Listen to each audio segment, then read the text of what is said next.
On the docket this morning, Dauphin versus the State of Florida, case 23-1192.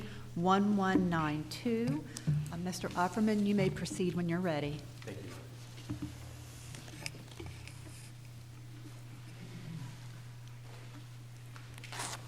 Good morning. May it please the court. Michael Offerman on behalf of the appellant Megan Dauphin. I'd like to reserve 5 minutes of my time for rebuttal. So noted.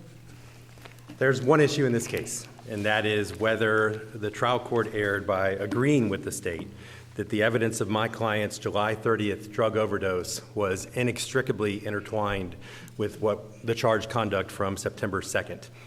My client was charged with aggravated manslaughter of a child.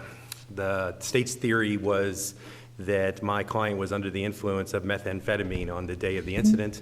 What happened with the incident is that my client had run some errands that morning. She came back, she was inside the house. Her stepdaughter asked where the child was, who was 7 weeks old at the time. At that point, my client realized that she had left the child in the car, in the vehicle, and she ran out. Obviously, the inside temperature of the vehicle was extremely hot. She tried to revive the child. EMT officials were called, but the child died as a result of being left in the car. Prior to trial, the state filed a Williams Rule notice, and they said they wanted to get in information or evidence that my client had overdosed on drugs on July 30th, had to report to the hospital as a result of that overdose, and that she had methamphetamine in her system at that time. A Williams Rule hearing was scheduled. At that Williams Rule hearing, the prosecutor stepped back from the position that this was similar fact evidence and had said, rather, Judge, we're going to argue that this is inextricably intertwined. Ultimately, the judge agreed with that. Can I ask you about the Williams Rule issue? And this would, I guess, potentially be, if it applied, with a tipsy coachman ground for affirmance. But was there any possibility that this evidence came in to show knowledge or absence of mistake? I don't think so, and I haven't argued this. I'm going to have to submit it to supplemental authority because the state not only below abandoned that position, but also on appeal is not arguing that this was Williams Rule evidence. But there is a case from the Florida Supreme Court called Robertson that says that tipsy coachman doesn't apply to Williams Rule when the Williams Rule hearing had not occurred prior to trial, because the Williams Rule process requires factual findings to be made by the trial court, and an appellate court, in this case the Florida Supreme Court, is certainly not in a position to make those findings for the first time on appeal. It's something that, because of the state's position, they deprived the trial court from making that determination below, and therefore there's no way this court, under a tipsy coachman theory, could try to say, oh, as an alternative basis for affirmance, perhaps this would have been admissible as Williams Rule. Obviously, I have my thoughts that it wouldn't have been, but that is a matter under Florida Supreme Court case law that cannot be decided at this stage of the proceedings. So what the inextricably intertwined test versus propensity evidence, and I submit this is pure propensity evidence. I think the state almost acknowledges as much in their answer brief at the very beginning. In short, what occurred on September 2nd, 2020 was not a one-time event. The defendant had been using drugs for quite some time. That's propensity. And propensity evidence is not allowed in unless it meets some exception.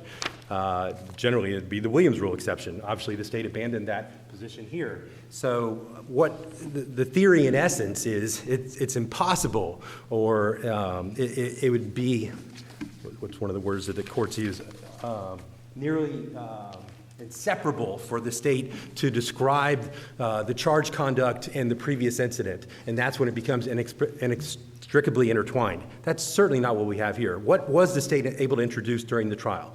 The state was able to introduce that they got a blood sample from my client on the day of the incident, and it came back showing that she had methamphetamine in her system. The state was able to, my client confessed that she had either ingested or consumed methamphetamine 3 days earlier on August 30th. So the state had that as well. The state did a search of my client's residence, and it came back with drug paraphernalia. It came back with some items that tested, showed that there was residue of methamphetamine. The state put on an expert, Dr. Goldberger, who said it was his opinion that my client was in fact under the influence of methamphetamine at the time that the child was left in the vehicle, albeit he said that he reached that conclusion based not only on the concentration of methamphetamine in her system, but also on her actions that day. And on cross, he acknowledged that if he was only looking at the concentration in her body, he wouldn't be able to form an opinion as to whether or not she was affected by methamphetamine on the day of the incident. And of course, the defense in response to all that was, look, she wasn't acting impaired. People came into contact with her. She She acted the way any woman who made this horrible mistake would be acting upon finding their child. And that was the issue in this case. It was a close case. But the state presented all the evidence it needed to be able to establish that its theory that she was under the influence of methamphetamine on this date. So again, when you look at the cases that say over and over again how this is not admissible, and I apologize, I've misplaced one of my cases that I wanted to cite to. Oh, they're right here. Goodness gracious. We have the Fitzsimmons case. This is a second DCA case where they said this was a bank robbery that occurred 3 days later, and the court said that the actions outside the South Trust Bank and the subsequent police chase were not so intertwined with the Regions robbery bank that it was necessary to describe them in order to accurately explain the Regions Bank robbery. The acts took place 3 days apart. The state did not present evidence that the two incidents were part of a crime spree. We have the Parker case from the third DCA that it's a drug case, and the state was able to introduce evidence of prior drug transactions. And the third DCA reversed and said those prior drug transactions have nothing to do with this incident. Counsel, you had mentioned that the state had everything they needed. So the jury knew that she had meth in her system. The jury knew about her prior drug use. So why isn't the introduction of the July 30th overdose, given that it wasn't a significant feature of trial, not harmless error? Did you say given that it was? Was not a significant feature at trial. Well, I would disagree with that, Your Honor, respectfully. I think when you look at what the state did present in this case, they put on Dr. Woodham, who was a nurse practitioner, who said that she reviewed the medical records, and she gave very detailed testimony as to what occurred when my client went to the hospital on July 30th. It's on page 22 through 24 of my brief. It's pages 522 through 525, but she goes into great detail about what happened when she arrived there. It was an overdose of an unknown substance, how they took a blood draw, how they used Narcan. Narcan usually relieves opioids, so maybe she had some type of synthetic drug in her system. She was positive for amphetamines, methamphetamines, cannabinoids. And we even went on to this idea that initially she was revived, but then she had a relapse. They had to give her more Narcan, a Narcan drip, and then she ultimately even left the hospital against doctor's orders. All things that certainly paint her in a very bad picture, add to the state's argument overall that she must be negligent, but again, which are completely irrelevant to this charge. Obviously, I've cited too the closing argument, but Mr. Overstreet. Well, is it completely irrelevant? When we're talking about a case for manslaughter, where we're talking about culpable negligence, in what way does the analysis change when we're talking about things that are inextricably intertwined? When we're not talking about the kind of criminal intent that might be relevant for an armed robbery or something like that, right? Sure.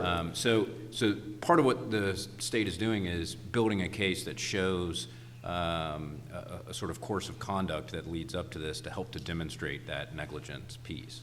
But that's not necessary to show that she was on methamphetamine on that day. That was all established. So I can think of ways where maybe it would meet this test if the state put on evidence from an expert who said that the methamphetamine in her system from July 30th was still impacting her actions on September 2nd, I wouldn't have an argument to present today. Because obviously there'd be that link between July 30th and September 2nd. The state could have charged my client with some type of drug offense on September 2nd in addition to the manslaughter, and then perhaps this would be Williams' rule. Again, they abandoned Williams' rule. But following up, though, on what Judge Long is saying, if there's, like, and it wasn't present here, but say there's like some history of DCF involvement, a series of neglectful actions culminating in a child's death, would not those past neglectful actions be relevant to the ultimate death of the child? I'm not sure they're inextricably intertwined. I do think timing matters. I think the language from the Florida Supreme Court that I cited from Wright about a clear break matters. The cases that the state's been relied upon are crime spree type cases, and I don't think even in that situation it would be a crime spree. I think you would potentially be getting into Williams' rule if you're talking about previous neglectful acts. Then the state and the defendant's charged with a neglectful act crime. Then I think the state would want to introduce that evidence as prior bad bad acts and meet the standard under Williams rule. I think another thing that's missing in this case is if the state had alleged somehow that on July 30th, as a result of my client going to the emergency room because of this overdose, the child, who was roughly 2 weeks old at that time, was neglected, abused, was abandoned, was left alone, no one to care for. That, again, would make it potentially a more difficult argument for me to be raising on appeal, because then you could see the tie to their charging, drug use that leads to neglectful acts towards the child, but we don't have any of that on July 30th. She wasn't still pregnant on July 30th, and that's why I think that's a significant factor. Potentially if there was drug use, and I've conceded regarding the marijuana, my client acknowledged she used marijuana, and she had a valid reason potentially to do so during the pregnancy. But if this was methamphetamine used during the pregnancy, again, that would go to what you're asking about, Judge Long, because you could tie it into the negligence. But July 30th does not have anything to do with the child. So knowing that the way the drug use has impacted your body and affected your ability to care for yourself and the people around you, and then engaging in that conduct again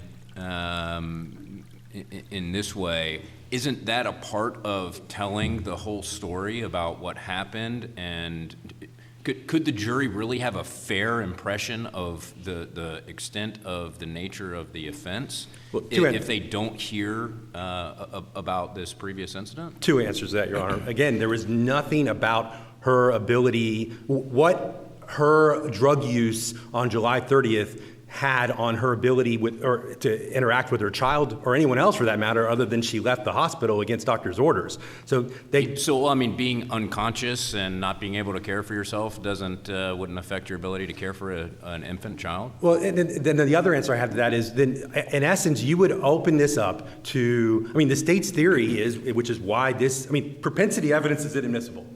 That's clear-cut Florida law.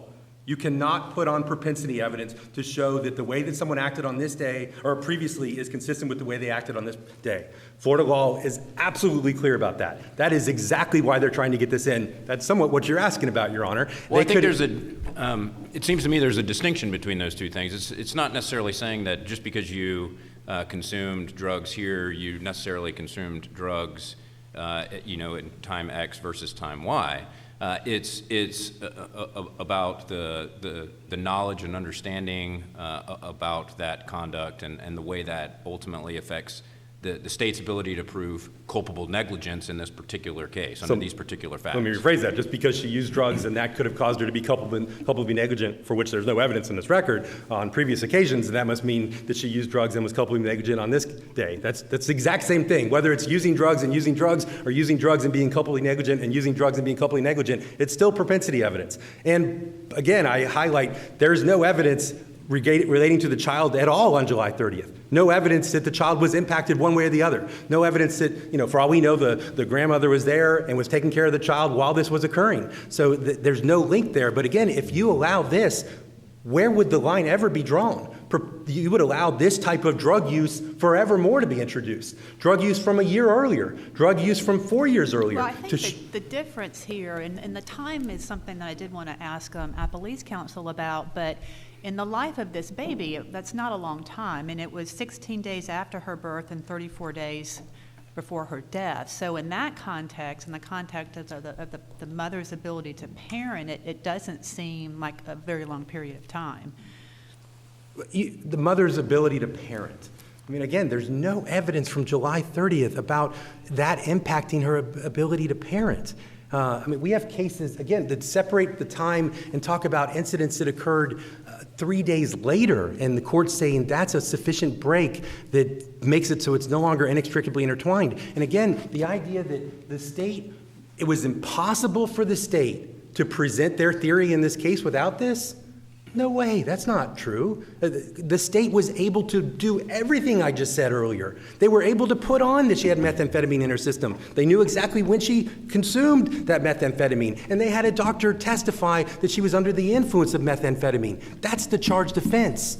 They had everything they needed to be able to prove this case. It cannot be said that it was impossible for the state, or it was inseparable for the state to not have this July 30th incident. And that's not the way they even used it. They used it in closing argument and this is on page 1090, Miss Rona Garner, Miss Destiny Garner, Miss Lewis, they spent 15 to 20 minutes with the defendant.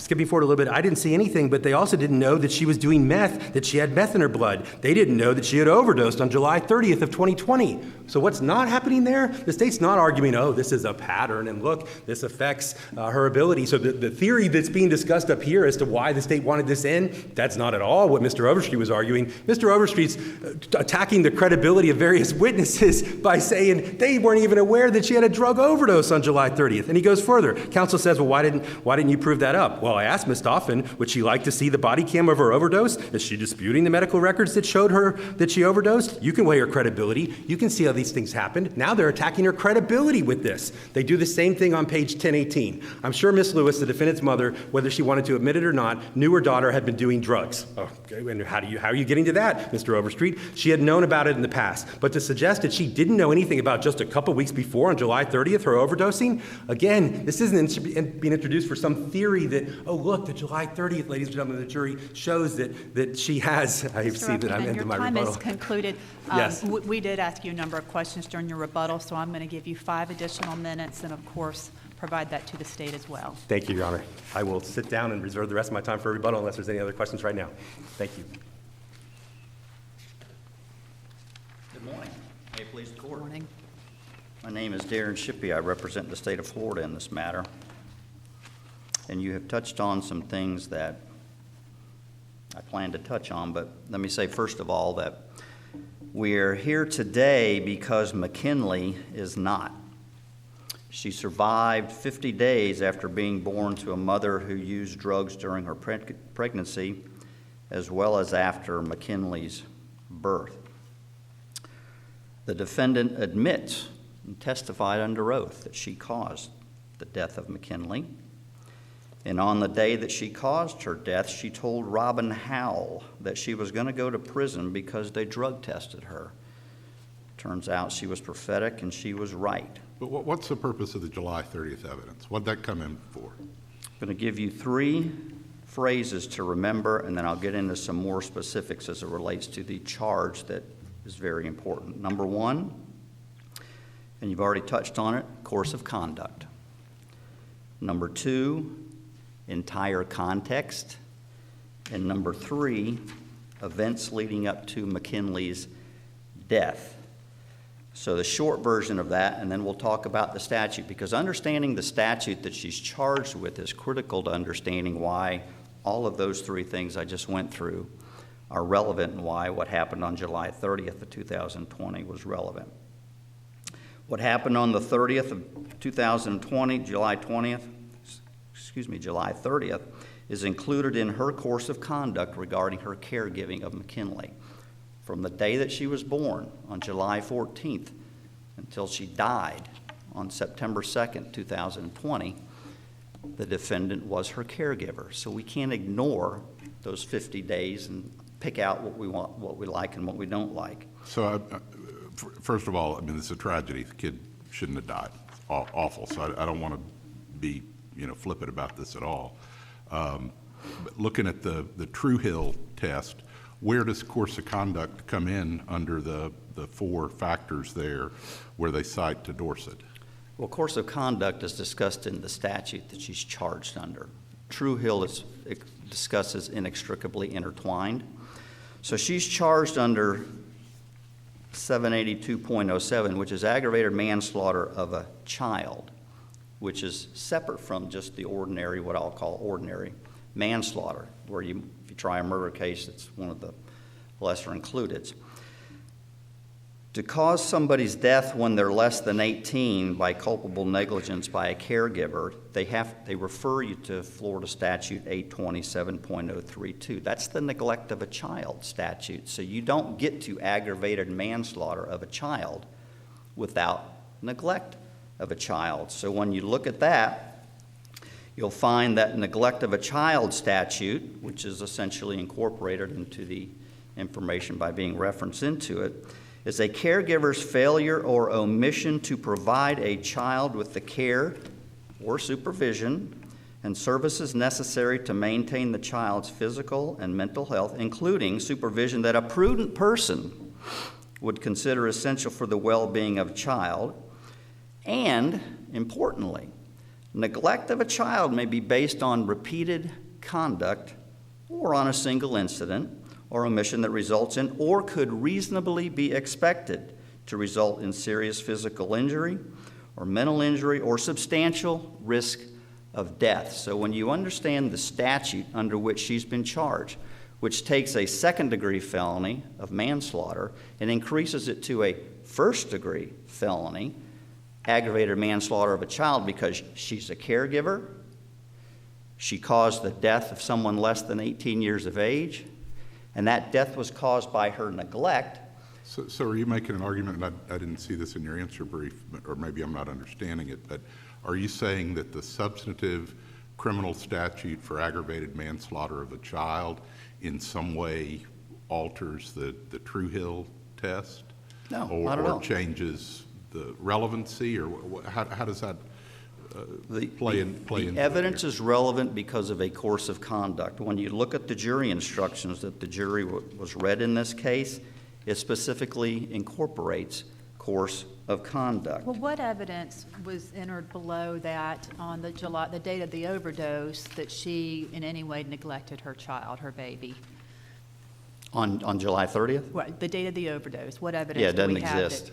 Doesn't exist. Okay, and so why is that not relevant to whether there was a course of conduct, when we don't know if, in fact, her ability to parent was impeded in any way?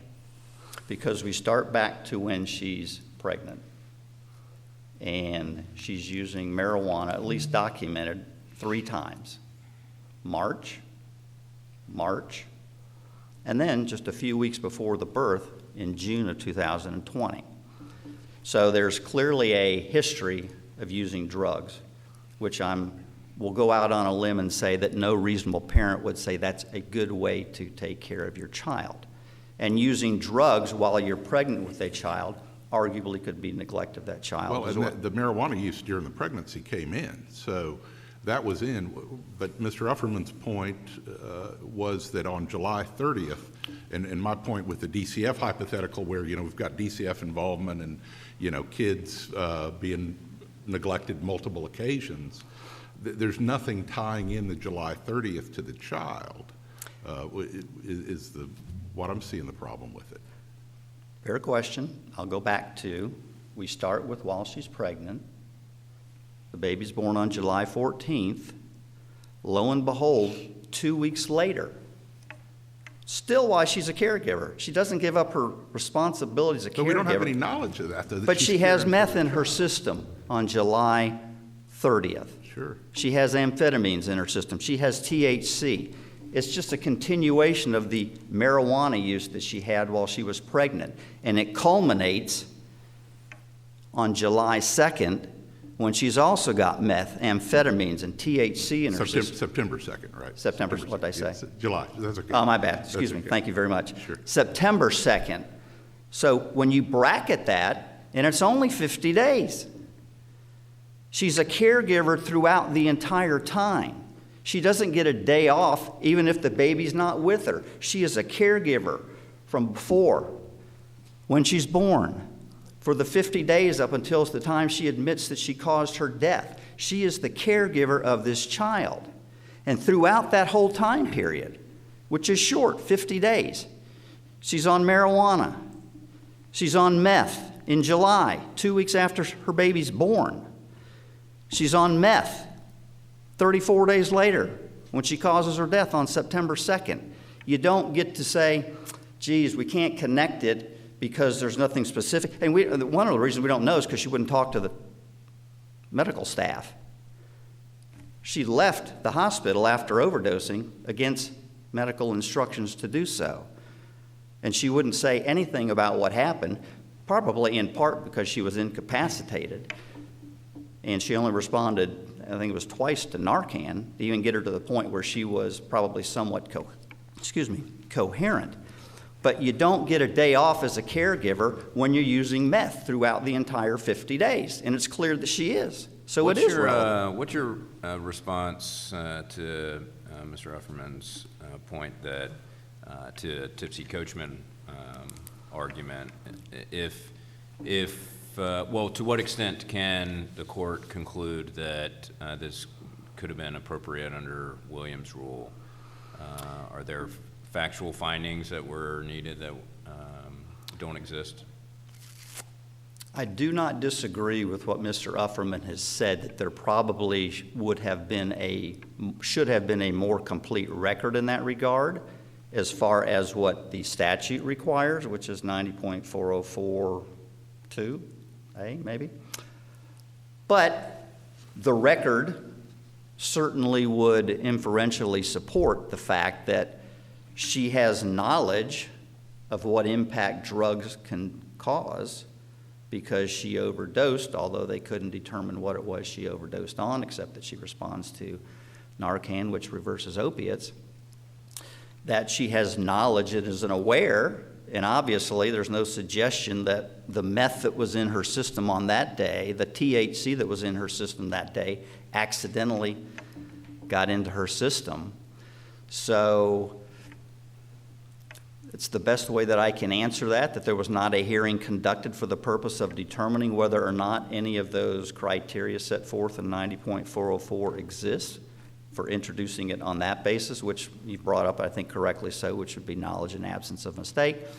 But at the same time, Tipsy Coachman says, is there any basis in the record for upholding what the judge did? And arguably, when you think of Tipsy Coachman and the cases that have discussed it, what we're doing is we're taking a different course from what the judge did.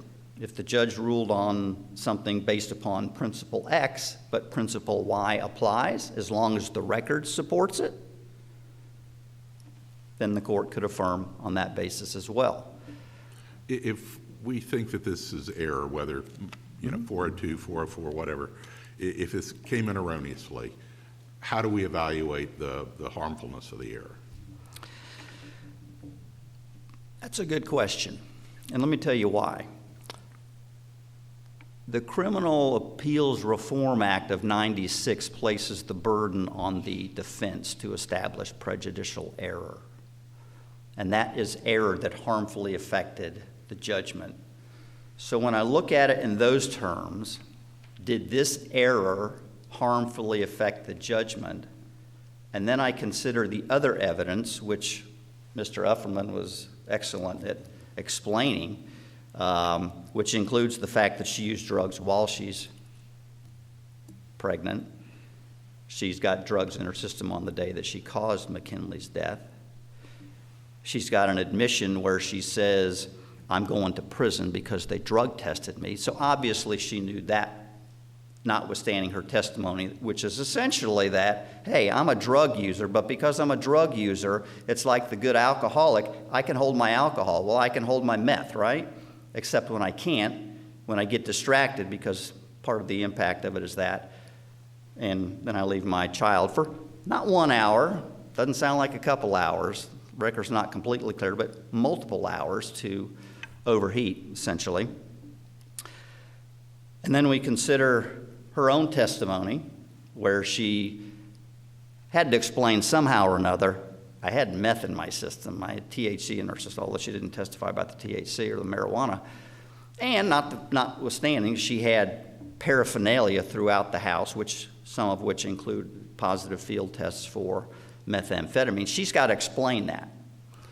Am I correct that Dr. Goldberger is the only one who testified, based on the context of this, that she was under the influence at the time that the baby died? He is the only person who gave an opinion about it, yes. But I mean, nobody else said, because you get lots of trials, yeah, the person was obviously tweaking on meth or obviously crashing following meth use, but we don't have anything like that here. Any appearance of her being under the influence other than Goldberger's testimony after the fact that, based on the levels and the context of a child dying, he thought she was under the influence. Yes, his testimony. I'll add to that I don't know how to pronounce her name. It's Huene, the person who testified from FDLE. Yeah. Her test results were that it exceeded what they were capable of actually identifying, which was more than 200 nanograms per milliliter. She did testify that that's indicative of illicit use. Now, she would not translate that back. She didn't give an opinion. She was very specific. She was not going to give an opinion based upon drug tests alone, but she did testify that the amount that was in, which they couldn't even quantify because it was beyond what their capabilities were, FDLE's capabilities, was indicative of illicit use. So the jury can take that as they want, and there's certainly an inference that if I it's... mean, any use of meth, though, is illicit use. That doesn't necessarily mean that you're under the influence, right? Sounds like it based upon what she said, though, if they can't even test that high. So, but any use is illegal. I think we can agree on that. Sure. But you are correct. Only witness to come in to testify that, based upon everything that he had seen and heard, in addition to the drug testing that his facility down at the University of Florida did, that her cognitive abilities, and she was impaired by the effects of methamphetamine. And if we think this was error coming in, given that Dr. Goldberger's testimony was mentioned in the state's close and on rebuttal, how do we say it's harmless?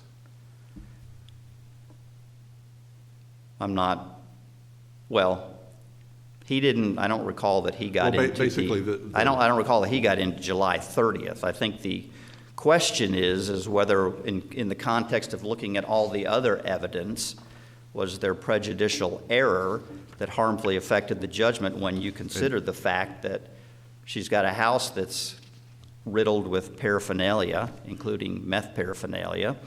She's admitted to using it. She admits to causing the death of her child. She admits to using it 3 days beforehand. Whether that's true or not, we'll never know. She admits to having used drugs while she was pregnant.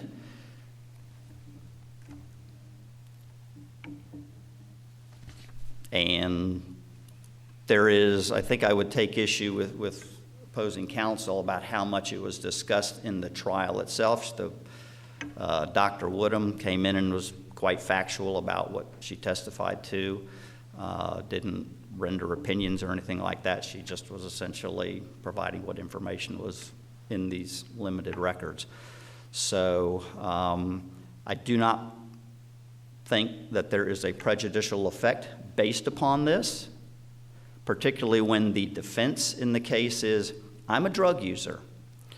And because I'm a drug user, I get a pass because I can hold my drugs. And the drugs that I can hold are methamphetamine. She called witnesses herself who seemed to undermine that somewhat. Don't remember the name specifically, but my memory is Michael Garner's mother said that meth was bad or something to that effect. That might be my words, but wasn't a good thing. And obviously she's hiding it from those others because I don't recall that the other family members of Mr. Garner, the child's dad, were aware that she was under the influence of drugs on that day. That may be, like I said, they certainly weren't aware of her situation overall. When made aware of it, that seemed to put things in a different light for them, because then it becomes not just this oopsie situation. And it is a tragic thing. We can all agree on that. But it's a tragic thing that was clearly avoidable if the caregiver for McKinley, her mom, the defendant in this case, is not using drugs. And she's got drugs in her system on the day of. She was taken to the hospital 34 days before, 2 weeks after the baby's born. She's got multiple drugs in her system at that point in time, to the point that she's completely out of it and has to be revived. She's using drugs during the pregnancy. So when you look at True Hill, I can then connect True Hill and I can say, I disagree that we ought to be viewing this simply as a crime spree case, because in True Hill, they go back to 3 or 4 days beforehand where somebody breaks out of jail in Louisiana. Well, if we're going to use the analysis that, well, you didn't need that to prove the fact that they kidnapped, robbed, and murdered Vincent Binder over in Tallahassee, Florida, I mean, that's a complete disconnect. And that's why I cite True Hill. And it's not just a crime spree thing, nor should we be looking at it, that there's some crime spree exception to what the rules of evidence provide for. But going to the inextricably intertwined part, it certainly establishes the entire context and the events leading up to McKinley's death in this case. And the jury instructions specifically talk about, in this case, culpable negligence is a course of conduct showing reckless disregard of human life or the safety of persons exposed to its dangerous effects. Using methamphetamine on July 30th, 2 weeks after your baby is born, is a course of conduct that's reckless. And it goes on to say, it's consciously doing an act or following a course of conduct that the defendant must have known or reasonably should have known was likely to cause death or great bodily injury. I don't think anybody in this courtroom is going to jump up and say, you know what? Using meth is a great way to raise your kid. They're going to say the exact opposite. And you know what? It showed up in this case. And we lost a young baby as a result. 50 days after that baby is born, when this mom is using drugs while she's pregnant, 2 weeks after she's given birth, she's in the hospital because she's under the influence that we don't even know what it was, except we know that there was meth in her system. And to continue that course of conduct, she uses meth at some point in time, either on the day of or close to, September 2nd. And what happens? That ends the course of the conduct because on that day, as she admits, she caused the death of her child. Thank you. You should affirm. Thank you, Mr. Shippey. Rebuttal. Thank you. May it please the court. I'm hoping to make 5 quick points. Let me begin with Candace Wells, a state witness who is an investigator with DCF. She said on page 201 of the record that when she came into contact with my client on September 2nd, she did not believe my client appeared to be impaired from the impacts of methamphetamine. Number 2, regarding Williams' rule, I will submit supplemental authority regarding the Supreme Court case Robertson, but the other issue as to why it's a problem for tipsy coachmen is, one, the state's been referring to this as dissimilar evidence, which is the exact opposite of Williams' rule, not similar fact evidence. So it's almost an invited error situation that the state grabbed the issue away from the judge and said, don't consider it.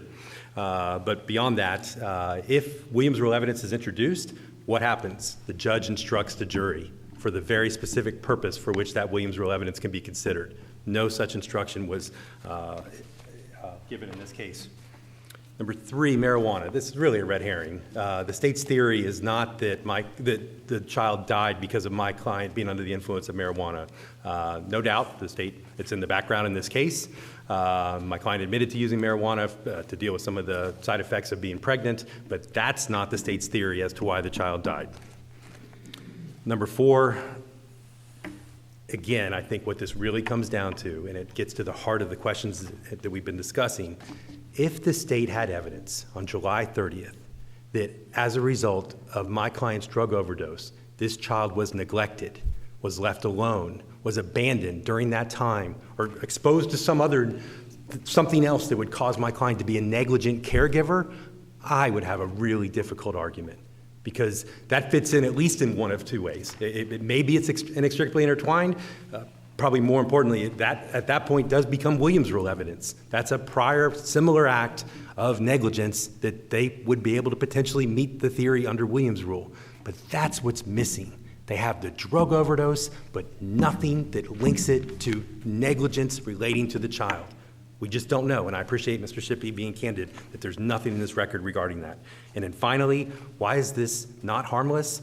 Obviously, again, I've talked about the extensive testimony that was extremely powerful when it was presented about what happened during that July 30th overdose, what my client's actions were. Again, nothing that was relevant, only painted my client in a bad light.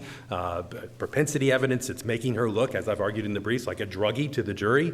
But we also have closing, and I've cited to the cases that say that when the prosecutor highlights this evidence in closing, that's something that courts look to see whether or not it's harmless. And again, the prosecutor wasn't highlighting and enclosing for the purpose that was being suggested here, that maybe this ties into this continuing pattern of being negligent. No, he was highlighting it to discredit my client and to discredit my client's defense witnesses, that they weren't even aware that she had drug overdosed on July 30th. But then finally, it's the Botto case that I've cited in my briefs, and this is what Botto says. The 5th DCA says, evidence of uncharged collateral crimes is not admissible to show a criminal defendant's guilt or propensity to commit a criminal act. The improper admission of similar fact testimony is presumed to be harmful error. Presumed. When you have this type of evidence that comes in, the law recognizes it's different than the other evidence. I mean, the state has a difficult burden in any harmless error standard. It's their burden to show beyond a reasonable doubt that the error didn't impact the verdict. But when you're talking about this type of bad act evidence that's coming in, it's presumed to be harmful. The state has to overcome that presumption. They simply can't, based on the record in this case. I'm simply asking that my client be given a fair trial. This was overkill by the state. They had all the evidence that they needed to present its theory. They should not have presented this additional evidence. Let my client get a fair trial in front of a jury that considers what happened on September 2nd, what happens during the pregnancy, but this July 30th evidence should be excluded. Thank you. Thank you to both counsel. We appreciate your arguments today. The court is now adjourned.